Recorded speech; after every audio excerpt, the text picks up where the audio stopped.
후보자님, 여기 국회와 정부는 분명히 이제 역할들이 다르고 그래서 이제 이 청문회 과정 통해서 실제 몇 가지의 그 국정 철학이나 헌법 수호지는 분명히 좀 검증을 해야 한다는 생각이 들었습니다. 특히 내란 이후에 지금 새롭게 정부가 수립되고 그 내란 이후에 구성되는 국무총리나 국무위원들이 과연 헌정적 수호 의지가 있는가, 이게 앞으로 어떤 국무위원들 간에 이것에 답변을 공개적으로 국민들 앞에 해야 되는 거 아닌가, 그런 생각이 들었습니다.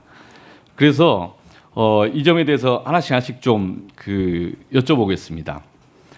실제 이 지난번 12월 13일 제가 대정부 질문하면서 내각에 있는 분들한테 이걸 내란이라고 왜 인정을 안 합니까? 이렇게 철학이 없고 원칙이 없는 사람들이 어떻게 헌법 수호 의지가 있습니까? 다 사퇴해야 되는 거 아닙니까? 실제 제대로 사퇴한 사람이 없었습니다. 그 이후에 제가 다시 대정부 질문하면서 자료를 좀 뒤져보니까 페루 이야기입니다. 2022년 페루. 거의 친일 쿠데타가 일어났는데 친일 쿠데타 과정에서 이 친일 쿠데타 잘못됐다고 이야기를 하고 그걸 비판하고 그래서 일부는 사퇴하기도 하고 또 부통령은 즉시 그게 문제가 있다고 지적을 해서 한 2시간 만에 경찰이 현직 대통령을 체포했었습니다. 그런 사례가 이제 그 뒤로 헌법학자들이 회자가 되고 제가 토론하는 과정에서 국회에서 소개를 했었습니다.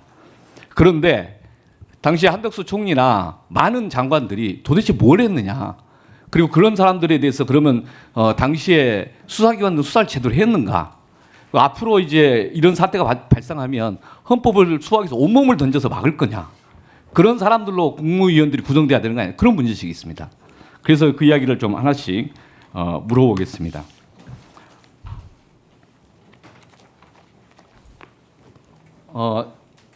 올해 1월 10일자 조선일보 단독 기사입니다. 검찰 김용현만 빼고 계엄 국무회의 참석자 무혐의 검토. 한 달 열심히 수사한 것 같았는데 나중에 이런 식으로 해서 이 문제 제기가 그 뒤로 한 일주일 됐었습니다. 그 뒤로부터 그 당시에 내란 수사가 제대로 됐느냐, 완전히 흐지부지 됐습니다. 그 당시에 검찰 특수부문을 제대로 했느냐, 정말 실망했습니다. 그 앞에 이제 화면장 보시면 비합본 사용자들, 그 당시에 대통령실 또는 경호실 그리고 정부의 그 누군지 모르겠지만 비합본 사용했던 사람들, 이 사람들의 수사 제대로 됐는가, 그리고 이런 사람들이 계속 활보했던 거 아닌가. 그럼 도대체 그 당시에 국무총리나 국무위원들 이런 사람들이 수사하려고 한 생각이 있었는가. 언론기관에 대한 단전단수 시도에 대해서 뒤늦게 공개됐습니다. 이런 상황 보면서 깜짝 놀랐어요. 언론을 단전단수하는데 발상을 도대체 할 수 있었는가. 문제는 그런 이야기가 이 검찰발 단독 보도 그 이후에 한참 있다가 윤건영 의원이 이걸 공개를 했었습니다. 이런 저런 증거를 통해서. 그래서 그와 관련해서 소방청, 그 소방청 위에 있는 행안부는 어떻게 됐는가, 지금 수사 진행되고 있지 않습니까? 한덕수 총리 이야기입니다. 한덕수 총리가 12월 3일 그날 밤 뭐 했는가도 의혹이 있어 지금 피의자로 조사받고 있지만 12월 5일 비상계엄 선포문을 사후에 서명했다는 겁니다. 의정비서관인가 그 부속실장인가 누군가 와서 서명하라고 해서 그날 한덕수, 김용현 서명하고 그리고 그 하루인가 이틀 있다가 윤석열 대통령 서명하고 그리고 나서 회수했습니다. 그러면 그 이후에 일주일 동안 하는 과정에서 내란을 사실상 사후에 합법화하려고 했던 거 아닌가. 이런 사람들이 계속 활거하고 또는 했으니 지난 수개월 동안에 내란 수사가 제대로 됐겠는가. 그래서 내란 특검 발족됐지만 많은 증거 확보나 이게 하는 과정에서 철저하게 이거 협조해야 된다. 증거 제출할 거 제대로 제출해야 되고 이 분명히 협의를 한다고 생각 어떻게 보십니까? 좀 충분히 내란 특검에 증거를 숨기거나 이런 자세는 정부 그래서는 안 되지 않겠습니까? 그렇습니다. 예, 다음 보시겠습니다. 다음 화면. 그 앞에. 물론 이제 저희가 보면 모든 공무원들, 공직자들 다 비판할 수는 없습니다. 조성현이든 또는 윤미나 실장이든 유역 감찰관이든 자기 나름대로 헌법 수호의 의지가 있는 분들이 있었습니다. 그리고 이런 사람들이 불이익을 당하면 안 된다. 그래서 지금 기본적으로 헌법 수호 의지가 있는가에 대한 답변을 따로 하셔야 되고, 두 번째로 어떤 사람이 내란 가담자고 어떤 사람은 내란을 수호하려고 했던 사람인가에 대한 판단을 내부적으로 충분한 기준을 갖고 잘 설정해야 된다. 그래서 내란 가담자, 드러나지 않은 내란 가담자, 정부의 어디 누구든 간에 공직에 있는 사람들은 다 정리해야 된다. 내란 가담자는 범죄자입니다. 내란 가담자를 정리 못하면 지금 새로운 정부는 존재할 이유가 없습니다. 두 번째, 내란을 비호했던 사람도 있습니다. 드러나지 않은 비호했던 사람들. 그런 사람들은 실제 대한민국 자유민주 기본주의를 전복하려던 세력들에 대해서 방관했던 사람들, 방조했던 사람들. 다시 그 사람이 공직을 하면 또 내란 어떤 이 위험한 사태가 이러면 나라가 무너져도 뭐도 자기 혼자 살겠다고 가만히 있었을 거 아닙니까? 앞으로 그런 사람들이 나라를 맡기면 안 되지 않습니까? 공직에 다 퇴출해야 되지 않겠습니까? 이 점에서 분명 의지 표명이 필요하다.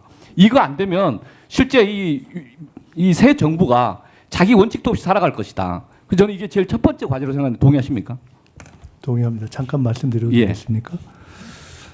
이번에 이재명 대통령 또 민주당 정부 그리고 빛의 혁명이 이루어진 것은 집단지성과 국민의 어떤 민주 역량이라는 시대 정신의 승리라고 봅니다. 개인적으로 저는 이번에 정부의 고위 공직자들 그리고 군의 고위 간부들 등 또는 사법기관의 고위직들을 보면서 국민들이 과연 우리 사회에서 지식인과 엘리트란 무엇인가에 대한 근본적 회의나 허무감을 가지지 않으셨을까라는 생각을 하게 됩니다. 지금 오 의원님께서 말씀하신 대로 저희는 철저하게 내란에 대한 근본 뿌리를 바로잡는 일을 해야 된다고 생각합니다. 다만 이재명 대통령께서는 그리고 저희 현재 국민의 현실이 너무나 경제가 어렵기 때문에 정확하고 초점을 맞춰서 그러나 질서 있고 최대한 빠른 시간 안에 내란을 정리해야 한다라는 관점 속에서 경제에 집중하고 경제를 살리는 데 최대한 영향을 덜 주는 방법으로 해야 한다는 고민도 함께 하고 계시다라는 말씀을 드리고 국민들께서 이걸 이해하실 거라고 봅니다. 한 가지만 끝으로 말씀드린다면 이재명 대통령께서 내란 직후에 이런 말씀을 하셨던 것을 기억합니다. 군의 간부 또는 중간 간부 가운데서도 사실상 소극적인 대처를 통해서 실제로 쿠데타가 진행이 덜 되게 했던 분들은 사실상 기여한 것이 아니냐. 우리가 앞으로 군이든 또는 관료가 됐던 이러한 내란 척결 과정에서 과도한 어떤 범위의 확산으로 피해가 되지 않게 하는 것도 고민해야 된다는 문제 제기를 일찍 하셨고 그것이 우리 사회의 역동성을 살리기 위해서 우리 공직사회가 또한 같이 고민해야 될 일이다. 새 정부의 과제다라고 생각하고 있습니다.